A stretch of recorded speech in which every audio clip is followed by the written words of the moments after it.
It's easy to take for granted the goodness that comes from the sun and the soil. And when you grow your own, you really notice it.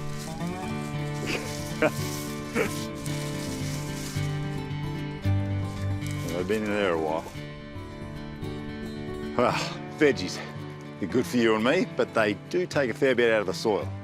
Vegetables grow fast, which uses up nutrients and water. This means that over time, the organic matter in your soil breaks down and air pockets become compacted. After a couple of seasons, something happens. The soil level drops. Used to be up around here, now we're down here.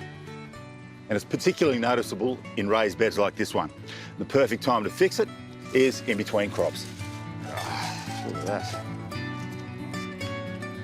That means almost everything's out of here, including this prolific parsley plant. Now, parsley is a pretty deep taproot, so I'm going to have to take as big a root ball as I can. And moving it is probably going to make it bolt to seed, but that can't be helped, so at least we'll be ready for a new crop.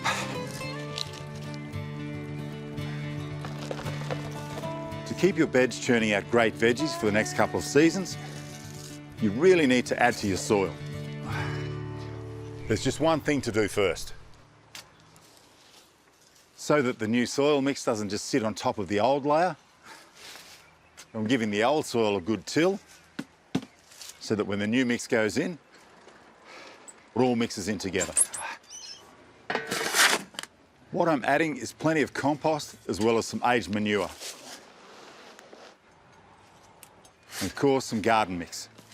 Now, it's all high in great organic material that my soil and my veggies will really appreciate. All right, bed's prepped. I kept this little sweet potato ready to keep growing. And our parsley, hopefully kept enough of the root ball, as well as a few punnets of some other family favourites. Because I'm going to plant a whole heap of seedlings into this bed, I think it's going to be easier if I'd mulch it first and then pocket plant after. The layer of mulch will keep that moisture in for longer. There we go. So a heap of seedlings to go into this bed, a few family favourites. Because I'm pocket planting, I've saved a bucket of mix so that each seedling that goes in gets an extra scoop.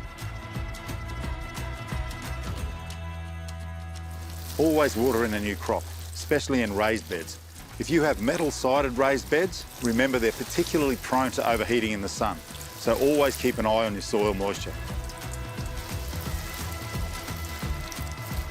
Look after the soil in your garden beds, and those beds will look after you by nourishing your precious, high-maintenance veggies.